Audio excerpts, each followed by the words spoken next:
ਦਰਸ਼ਕੋ break ਤੋਂ ਬਾਅਦ ਤੁਹਾਡਾ ਸਭ ਦਾ ਭਰਪੂਰ ਸਵਾਗਤ ਹੈ। ਵਿਊਅਰਸ ਹੁਣ ਆਪਾਂ ਗੱਲਬਾਤ ਕਰਨ ਜਾ ਰਹੇ ਹਾਂ ਕਿ ਭਾਰਤ ਦੇ ਕ੍ਰਿਸਚਨ ਚਰਚ ਦੇ ਇੱਕ ਪ੍ਰਮੁੱਖ ਆਰਚਬਿਸ਼ਪ ਨੇ ਆਪਣੇ ਇੱਕ ਲੇਖ ਵਿੱਚ ਈਸਾਈ ਭਾਈਚਾਰੇ ਨੂੰ ਇਹ ਸਲਾਹ ਦਿੱਤੀ ਹੈ ਕਿ ਉਹ ਸਿੱਖ ਕਿਸਾਨਾਂ ਦੇ ਜਿਹੜੇ ਇਸ ਪ੍ਰੋਟੈਸਟ ਤੋਂ ਸਬਕ ਲੈਣ। ਇਸ ਲੇਖ ਵਿੱਚ ਲੰਗਰ ਸਮੇਤ ਉਹਨਾਂ ਨੇ ਸਿੱਖ ਰਵਾਇਤਾਂ ਦੀ ਪੁੱਜ ਕੇ ਜਿਹੜੀ ਹੈ ਉਹ ਤਾਰੀਫ ਕੀਤੀ ਹੈ। ਸੋ ਇਸ ਬਾਰੇ ਆਪਾਂ ਵਿਚਾਰ ਚਰਚਾ ਕਰਨ ਜਾ ਰਹੇ ਹਾਂ।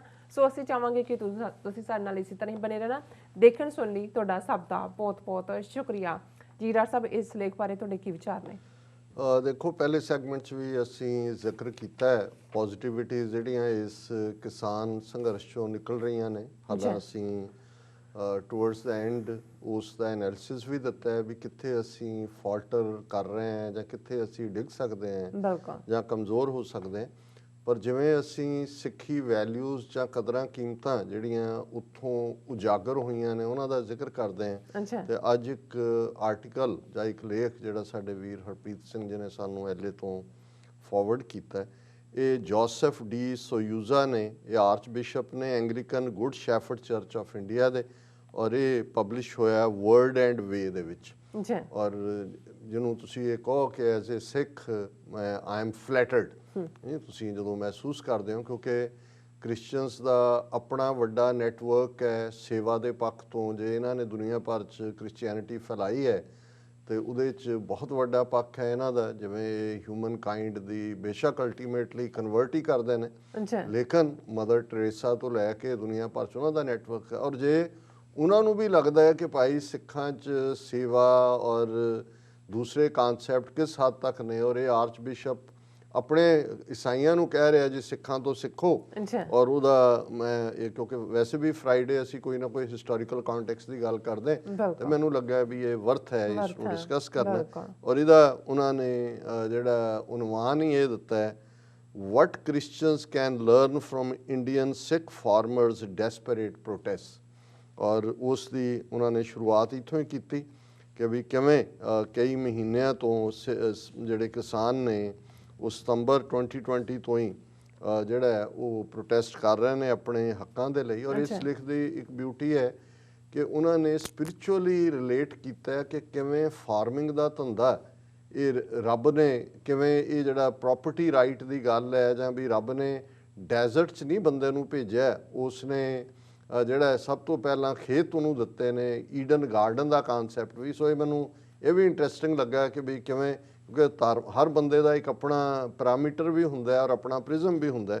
ਸੋ ਉਹਨਾਂ ਨੇ ਕਿਹਾ ਕਿ ਵੀ ਜਦੋਂ ਤੋਂ ਸਿੱਖਾਂ ਨੇ almost immediately farmers in Punjab, many of them Sikhs began protesting locally, but in November hundreds of thousands of Sikh farmers surrounded New Delhi in the largest mass protest India has seen in decades.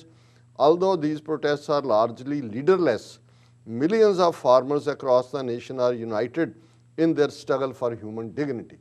ਹੁਣ ਇਹ ਦੋ ਗੱਲਾਂ ਇਹਦੇ 'ਚ ਬੜੀ ਅਹਿਮੀਅਤ ਵਾਲੀਆਂ ਨੇ। ਜਿਵੇਂ ਅਸੀਂ ਕਿਹਾ ਵੀ ਬੇਸ਼ੱਕ ਇਹ ਲੀਡਰਲੈਸ ਹੈ, ਔਰ ਜਿਵੇਂ ਇਸ ਗੱਲ ਦਾ ਫੀਅਰ ਵੀ ਹੁੰਦਾ ਜਦੋਂ ਲੀਡਰ ਨਾ ਹੋਏ ਕਿ ਮੌਬ ਕੀ ਕੋਰਸ ਲੈ, ਕਿਉਂਕਿ ਇਹਦੇ 'ਚ ਵੀ ਕੋਈ ਸ਼ੱਕ ਨਹੀਂ ਹੈ ਕਿ ਉਹ ਅਰਬ ਸਪਰਿੰਗ ਹੋਏ ਜਾਂ ਉਸ ਤੋਂ ਬਾਅਦ ਈਵਨ ਸ਼ਾਹੀਨ ਬਾਗ ਦੇ ਹਵਾਲੇ ਨਾਲ ਜਾਂ ਸੀਏ ਦੇ, ਉਹ ਵੀ ਲੋਕਾਂ ਵੱਲੋਂ ਸਪੌਂਟੇਨੀਅਸ ਸੀ, ਲੇਕਿਨ ਅਲਟੀਮੇਟਲੀ ਉਹ ਕਿਤੇ ਪਹੁੰਚ ਨਹੀਂ ਸਕੇ।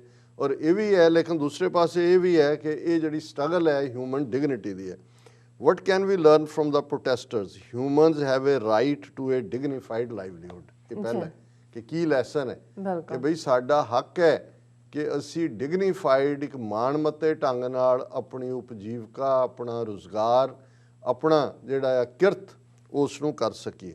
ਫਿਰ ਉਹਦੇ 'ਚ ਉਹਨਾਂ ਨੇ ਇਸ ਨੂੰ ਜਿਹੜਾ ਵੱਡਾ ਜਿਸ ਨੂੰ ਤੁਸੀਂ ਹੋਰਾਈਜ਼ਨ ਕਹਿੰਦੇ ਹੋ ਉਹਦੇ 'ਚ ਦੇਖਿਆ, ਕਿਉਂਕਿ ਅਡਾਨੀ, ਅੰਬਾਨੀ, ਪਤੰਜਲੀ ਇਹ ਤਾਂ ਉੱਥੋਂ ਦੇ ਸੱਪ ਨੇ ਨਾ, ਪਰ ਇਹ ਜਿਹੜੇ ਵੱਡੇ ਨਾਗ ਬੈਠੇ ਨੇ ਕਾਰਪੋਰੇਟ ਸੈਕਟਰ, ਗਲੋਬਲਾਈਜੇਸ਼ਨ, ਇਹ ਕਾਨਸੈਪਟ ਕੀ ਅੱਜ ਕੱਲ੍ਹ ਵੈਸੇ ਕਾਫੀ ਆਰਟੀਕਲ ਇਹਦੇ 'ਤੇ ਆ ਰਹੇ ਨੇ, ਇਹਨਾਂ ਨੇ ਵੀ ਡੀ ਸੋਯੂਜ਼ਾ ਨੇ ਰੈਫਰ ਇਸ ਪਾਸੇ ਕੀਤਾ ਹੈ। Globalisation and so called market economy which is built upon making money with money, not generating wealth with labor, have destroyed the livelihoods of numerous working class people around the world. In India, globalization has wreaked havoc on the masses. ਇਹ one line ਔਰ ਬੜੀ ਖੂਬਸੂਰਤ language ਉਹਨਾਂ ਨੇ ਕਿਹਾ ਜੀ ਇਹ ਜਿਹੜਾ ਸਾਰਾ ਹੀ ਗਲੋਬਲਾਈਜੇਸ਼ਨ ਦਾ ਮਾਡਲ ਹੈ, ਮਾਰਕੀਟ ਇਕਨੋਮੀ ਜਿਹਨੂੰ ਕਹਿੰਦੇ ਨੇ, ਇਹ ਇਸ ਦੇ ਉੱਤੇ ਬਿਲਟ ਹੈ ਕਿ ਮੇਕਿੰਗ ਮਨੀ ਵਿਦ ਮਨੀ, ਕਿ ਪੈਸੇ ਨੂੰ ਪੈਸਾ ਖਿੱਚਦਾ ਹੈ ਇਹਨਾਂ, ਔਰ ਨਾਟ ਜਨਰੇਟਿੰਗ ਵੈਲਥ ਵਿਦ ਲੇਬਰ, ਕਿ ਇਹਦੇ 'ਚ ਕੋਈ ਕਿਰਤ ਦਾ ਕਾਨਸੈਪਟ ਨਹੀਂ ਹੈ, ਇਹ ਤਾਂ ਮਨੀ ਵਿਦ ਮਨੀ ਦਾ ਕਾਨਸੈਪਟ ਹੈ। ਔਰ ਇਹ ਜਿਹੜੀ ਹੈ ਲਾਈਵਲੀਹੁੱਡ ਕਰੋੜਾਂ ਲੋਕਾਂ ਦੀ ਦੁਨੀਆ 'ਚ ਪਹਿਲਾਂ ਵੀ ਡਿਸਟਰੋਏ ਕੀਤੀ, ਔਰ ਉਹੀ ਮਾਡਲ ਭਾਰਤ ਚੱਲ ਰਿਹਾ। One effect has been to force Indian farming communities, which comprise 70% of India's people, to grow non-essential crops for unsustainable compensation. In the state of Bihar, where the new agriculture laws were implemented, many farmers have become destitute. The dynamics that are starving farmers are also worsening India's already dire water crisis. ਇਹ ਹੈ wisdom. ਬਿਲਕੁਲ ਉਹਨਾਂ ਨੇ ਇੱਕ line 'ਚ ਹੀ ਬਿਹਾਰ ਦੀ ਉਦਾਹਰਣ ਦਿੱਤੀ। ਉਹਨਾਂ ਨੇ ਕਿਹਾ ਜੀ ਉੱਥੇ ਓਪਨ ਹੈ ਮਾਰਕੀਟਿੰਗ, ਹਾਲ ਦੇਖ ਲਓ ਕਿਸਾਨਾਂ ਦਾ ਕੀ ਹੈ, ਔਰ ਉਹਨਾਂ ਨੂੰ ਉਹ ਫਸਲਾਂ ਗਰੋ ਕਰਨ ਤੇ ਮਜਬੂਰ ਕੀਤਾ ਜਾ ਰਿਹਾ, ਪਾਣੀ ਦਾ ਕ੍ਰਾਈਸਿਸ ਉਹਦੇ 'ਚੋਂ ਵੀ ਖੜਾ ਹੋ ਰਿਹਾ। ਹੁਣ ਉਹਨਾਂ ਨੇ ਗੋਡਲੀ ਗੱਲ ਕੀਤੀ। Every person desires the right to dignified labor and compensation, the right to which was given to humanity by God, as reported in Genesis, ਇਹ ਜਿਹੜਾ ਕ੍ਰਿਸਚਨ ਥਿਓਲੋਜੀ ਦਾ ਬੇਸ ਹੈ, ਉਹਨੂੰ ਉਹਨਾਂ ਨੇ and God said to them, ਰੱਬ ਨੇ ਬੰਦਾ ਬਣਾਇਆ ਔਰ ਕੀ ਕਿਹਾ, be fruitful and multiply and fill the earth and subdue it and have dominion over the fish of the sea and over the birds of the heavens and over every living thing that moves on the earth. The Lord took the man and put him in the garden of Eden to work it and keep it. ਇਹ Christian ਦਾ faith ਹੈ। ਉਹਨਾਂ ਨੇ ਉਹਦੇ 'ਚੋਂ ਕਿਹਾ ਕਿ ਵੀ ਰੱਬ ਨੇ ਉਸ ਜਿਹੜਾ ਗਾਰਡਨ ਆਫ ਈਡਨ ਦੇ ਵਿੱਚ ਰੱਖਿਆ, ਔਰ ਬੰਦੇ ਨੂੰ ਉਹਨਾਂ ਨੇ ਕਿਹਾ ਵੀ ਤੂੰ ਮਿਹਨਤ ਕਰ, ਸਬਡਿਊ ਕਰ, ਸਮੁੰਦਰ, ਅਸਮਾਨ, ਧਰਤੀ, ਇਹ ਜਿਹੜੀਆਂ ਨੇ ਇਹ ਤੇਰੇ ਲਈ ਨੇ ਜਿਹੜਾ, ਔਰ ਇਹ ਗਾਰਡਨ ਆਫ ਈਡਨ ਉਸ ਦਾ ਦਾਓ। Human work eventually became corrupted by the sin of the first man and woman. Work gives us a sense of worth and purpose. ਹੁਣ ਐਡਮ ਐਂਡ ਈਵ ਦੀ ਕਹਾਣੀ ਹੈ ਕਿ ਉਹਨੇ ਕਿਵੇਂ ਗੜਬੜ ਕੀਤੀ ਰੱਬ ਦੀ ਕਮਾਂਡ 'ਚ, ਪਰ ਗੱਲ ਇਹ ਹੈ ਵੀ ਇਸ 'ਚੋਂ ਸਾਨੂੰ ਵਰਥ ਐਂਡ ਪਰਪਸ ਇਨਸਾਨੀ ਜ਼ਿੰਦਗੀ ਦਾ ਮਿਲਿਆ। ਬਿਲਕੁਲ। Indian farmers created in the image of god, ਇਹ ਬੜੀ ਖੂਬਸੂਰਤ ਗੱਲ ਹੈ ਕਿ ਜੇ ਰੱਬ ਨੇ ਡਿਗਨਿਟੀ ਦਿੱਤੀ, ਧਰਤੀ ਦਿੱਤੀ, ਮਿਹਨਤ ਦਾ ਵੱਲ ਦਿੱਤਾ, ਤੇ ਇਹ ਇਨ ਦਾ ਇਮੇਜ ਆਫ ਗॉड, ਕਿਸਾਨ ਜਿਹੜਾ ਜਦੋਂ ਅੰਨ ਦਾਤਾ ਤਾਂ ਰੱਬ ਹੈ, ਪਰ ਜਦੋਂ ਇਹ ਵੀ ਕਿਹਾ ਜਾਂਦਾ ਇਹ ਦੇਣ ਵਾਲਾ, ਕਿਉਂਕਿ ਰੱਬ ਉਹਦੇ ਰਾਹੀਂ ਜਦੋਂ ਧਰਤੀ 'ਚ ਹਲ ਚੱਲਦਾ ਹੈ ਉਸ 'ਚੋਂ ਗਰੋਥ ਹੁੰਦੀ ਹੈ, ਔਰ ਉਹੀ ਤੁਹਾਡੇ ਜੀਵਨ ਨੂੰ ਸਸਟੇਨ ਕਰਦੀ ਹੈ। Created in the image of god take pride in there profession. They know their work is neither a low kind of labor nor anything to be ashamed of. Their protests declare they will not be the servants of those who would try to take advantage of them. ਉਹਨਾਂ ਨੇ ਕਿਹਾ ਜੀ ਅਸੀਂ ਇਹਨਾਂ ਦੇ ਨੌਕਰ ਨਹੀਂ ਬਣਨਾ ਜਿਹੜਾ ਸਾਡੀ ਇਸ ਹਾਲਤ ਦਾ ਫਾਇਦਾ ਚੁੱਕਣ। ਪ੍ਰੋਟੈਸਟ ਦਾ ਹੁਣ ਇਹ ਇੱਕ coming from A Christian angle, ਔਰ ਇਸ ਲੈਵਲ ਦਾ ਇੱਕ ਨਵਾਂ ਪਰਸਪੈਕਟਿਵ ਇਹ ਸਾਰੇ ਦੇ ਉੱਤੇ ਥਰੋ ਕਰਦਾ। Humans have a right to property, ਇਹ ਵੀ ਬੜੀ ਬੇਸਿਕ ਗੱਲ ਹੈ। One of the most precious resources God has given humanity is land. Genesis makes clear that God placed the first people in a garden and not in a desert. ਕਿ ਰੱਬ ਨੇ garden ਦੇ ਵਿੱਚ ਲਿਆਂਦਾ, ਆਦਮ Eve ਦੇ ਲਈ ਉਹ ਦਰਵਾਜ਼ੇ ਖੋਲੇ।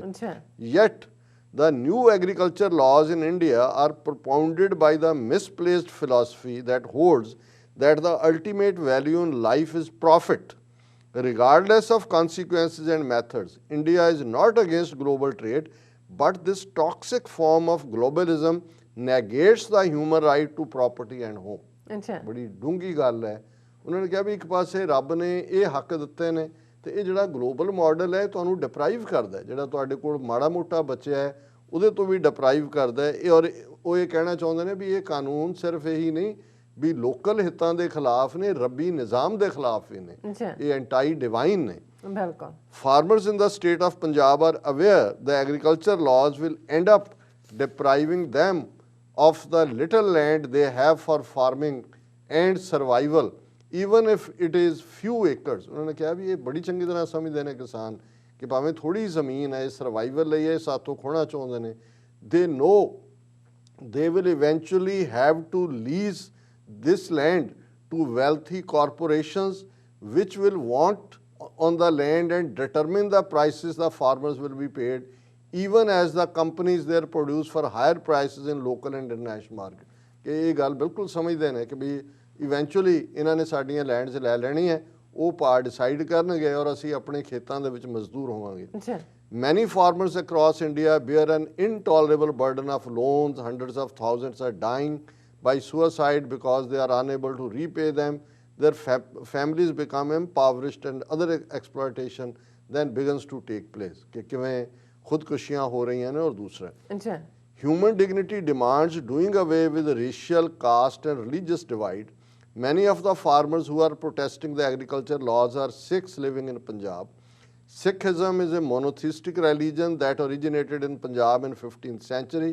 Sikhs highly value their relationship with their holy book and their relationship with others. A one liner. उन्होंने कहा जी 15वीं सदी का सिख धर्म, क्योंकि बहुत सिख किसान ने एक रब च यकीन रखने वाली कौम है और ये इन्हां दा बड़ा इतकाद है अपनी रिलीजियस स्क्रिप्चर ते, पर दूसरियां ਲਈ भी खलकत ਲਈ भी खालक खलक खलक में खालक ये ਜਿਹੜਾ है Sikhs also believe people of all faiths have access to God and Sikhs are proponents of the freedom of religion.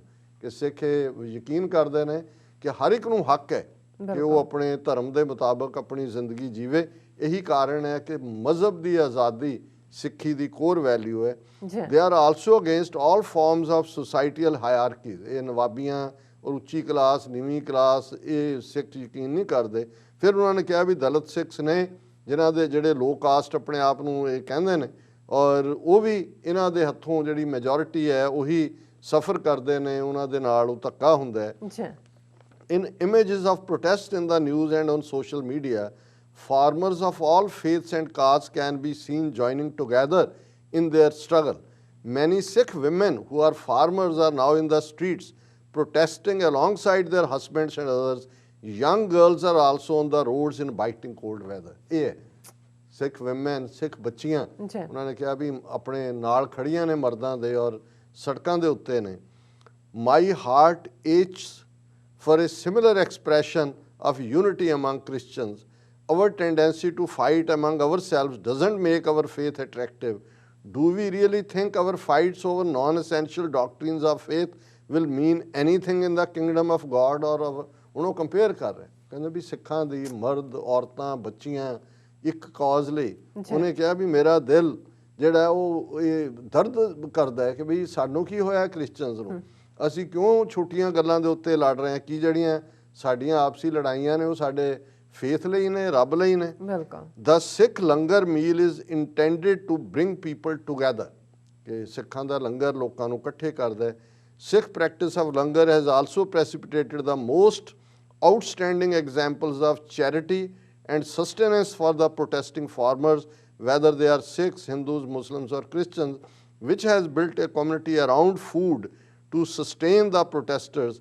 Sikh men and women have made chapatis, pizzas and sweets on the streets to feed hundreds of thousands of protesters for free with donations from Sikh villages and gurdwaras. ਇਹ ਜਦੋਂ ਤੁਸੀਂ beauty ਦੀ ਗੱਲ ਕਰਦੇ ਹੋ ਇਹ ਉਹ ਸਮਝਣ ਦੀ ਕੋਸ਼ਿਸ਼ ਕਰ ਰਹੇ ਨੇ। ਹਾਲਾਂ ਜਿੰਨਾ ਪੈਸਾ ਕ੍ਰਿਸਚੀਅਨ ਚਰਚਿਸ ਕੋਲ ਹੈ, ਦੁਨੀਆ ਭਰ 'ਚ ਇਹਨਾਂ ਦਾ ਰਾਜ ਹੈ, ਲੇਕਿਨ ਉਹਨਾਂ ਨੂੰ ਵੀ ਲੱਗਦਾ ਕਿ ਵੀ ਵਾਹ ਇਹ ਹੈ ਕੌਮ ਜਿਹੜੀ ਇੱਕ ਥਾਂ ਤੇ ਵੀ ਹੈ, ਕਿਵੇਂ ਉਹ ਕਨੈਕਟਡ ਹੈ, ਕਿਵੇਂ ਲੋਕਾਂ ਨੂੰ ਫੀਡ ਕਰਨਾ ਔਰ ਆਪਣਿਆਂ ਨੂੰ ਉਹ ਕਹਿ ਰਿਹਾ ਵੀ ਤੁਹਾਨੂੰ ਕੀ ਹੋਇਆ। ਫਿਰ ਉਹਨਾਂ ਨੇ ਲੰਗਰ ਕਿਹਾ ਵੀ ਪਰਸ਼ੀਅਨ ਵਰਡ ਹੈ, ਇਹ ਐਮਸ ਹਾਊਸ ਦੀ ਟਰਾਂਸਲੇਸ਼ਨ ਹੁੰਦੀ ਹੈ। A place for the poor and needy ਦਾ ਬਣਦਾ। in the Sikh tradition it refers to community kitchen where everyone in need is provided with food irrespective of caste, class, religion and gender. ਕਿ ਸਿੱਖਾਂ 'ਚ ਇਹ ਬਿਨਾਂ ਜ਼ਾਤ, ਰੰਗ, ਨਸਲ, ਧਰਮ ਦੇ ਵਿਤਕਰੇ ਦੇ ਦਿੱਤਾ ਜਾਂਦਾ ਹੈ। These acts of immense generosity are not lost on India's people. This is not foreign funded aid but personal contributions from neighbor to ਕਿ ਵੀ ਭਾਰਤ ਜਿਹੜਾ ਉਹ ਸਾਰਾ ਮੂੰਹ ਟੱਡ ਕੇ ਦੇਖ ਰਿਹਾ ਹੈ ਕਿ ਵੀ ਇਹ ਕੌਮ ਇਹਨੂੰ ਕਿਤੋਂ ਪੈਸਾ ਨਹੀਂ ਆ ਰਿਹਾ, ਇਹ ਨੇਬਰਸ ਆਪਣੇ ਜਿਹੜੇ ਨੇ ਲੋਕ ਉਹ ਕੰਟਰੀਬਿਊਟ ਕਰ ਰਹੇ ਨੇ। ਵੀ Christians observe communion without practicing the community meal. We should, like the protesters, be eating together as brothers and sisters. As we see in scripture, Jesus regularly ate meals with his disciples. Jesus instituted the Holy Communion around the Last Supper. After his ascension, believers continue to gather to break bread. It is the basis of ਹੁਣ ਉਹ ਇਸ ਤੇ ਰਿਪੈਂਟ ਕਰ ਰਿਹਾ ਕਿ ਦੇਖੋ Jesus ਨੇ ਵੀ last super ਜਿਹਦੇ 'ਚ 13 ਬੰਦੇ ਸ਼ਾਮਲ ਸੀ ਆਪਣੀ ਕਰੂਸੀਫਿਕ, ਉਹ ਪਹਿਲਾਂ ਉਹਨੂੰ ਕਹਿੰਦਾ ਵੀ ਬ੍ਰੇਕਿੰਗ ਦਾ ਬ੍ਰੈਡ ਹੈ, ਪਰ ਉਹ ਕਹਿੰਦੇ ਸਾਡੀ ਕਿੱਥੇ ਚਲੀਆਂ ਗਈਆਂ ਜਿੱਥੋਂ ਸਾਡੀ ਸ਼ੁਰੂ ਹੋਵੇ ਔਰ ਐਂਡ ਉਹਨਾਂ ਨੇ ਕੀਤਾ ਹੈ। ਪਰਹੈਪਸ it is time for us to rethink how we do church in the post-COVID-19 world. The pandemic has shown us the incredible needs of children, women, and men, regardless of faith and caste. The post-COVID world has shown us the incredible need for human community, which digital communities cannot replace. ਔਰ ਉਹਨਾਂ ਨੇ ਕਿਹਾ ਕਿ ਵੀ ਇਹ ਸਾਰੇ 'ਚੋਂ ਦੇਖੀਏ COVID-19 ਤੋਂ ਉਹ ਹੁਣ ਉਹਨਾਂ ਟ੍ਰੈਡੀਸ਼ਨਸ 'ਚੋਂ ਆਪਣਾ ਜਥੇਬੰਦਕ ਢਾਂਚਾ ਸੋਚ ਰਹੇ ਨੇ। We have come through a tough year. May we learn from this great struggle for human dignity in India, and may this be the year where we strive to heal what has been broken. ਸੋ ਮੈਂ ਸਮਝਦਾ ਵੀ ਬੇਸ਼ੱਕ ਉਹਨਾਂ ਨੇ ਇਸ ਸਾਰੇ 'ਚੋਂ ਆਪਣੀ ਕੌਮ ਨੂੰ ਕਿਹਾ ਸਬਕ ਸਿੱਖਣ ਨੂੰ, ਪਰ ਇਹ ਇੱਕ ਟ੍ਰਿਬਿਊਟ ਹੈ ਜਿੱਥੇ ਸਿੱਖੀ ਕਦਰਾਂ ਕੀਮਤਾਂ ਨੂੰ, ਉੱਥੇ ਸਾਡੇ ਬਹਾਦਰ ਕਿਸਾਨ ਭਰਾਵਾਂ ਭੈਣਾਂ ਨੂੰ ਵੀ ਜਿਨ੍ਹਾਂ ਨੇ ਦੁਨੀਆ ਦੇ ਸਾਹਮਣੇ ਇਸ ਕਿਸਮ ਦਾ ਮਾਡਲ ਜਿਹੜਾ ਉਹ ਸੈੱਟ ਕੀਤਾ। ਬਿਲਕੁਲ ਡਾਕਟਰ ਸਾਹਿਬ, ਤੁਹਾਡਾ ਬਹੁਤ ਬਹੁਤ ਸ਼ੁਕਰੀਆ। ਸਾਥ ਲੈਣੇ ਬ੍ਰੇਕ ਵਿਊਅਰਸ, ਤੁਸੀਂ ਸਾਨੂੰ ਇਸੇ ਤਰ੍ਹਾਂ ਹੀ ਬਣੇ ਰਹਿਣਾ। ਮਿਲਦੇ ਹਾਂ ਆਫਟਰ ਦਿਸ ਸ਼ਾਰਟ ਬ੍ਰੇਕ।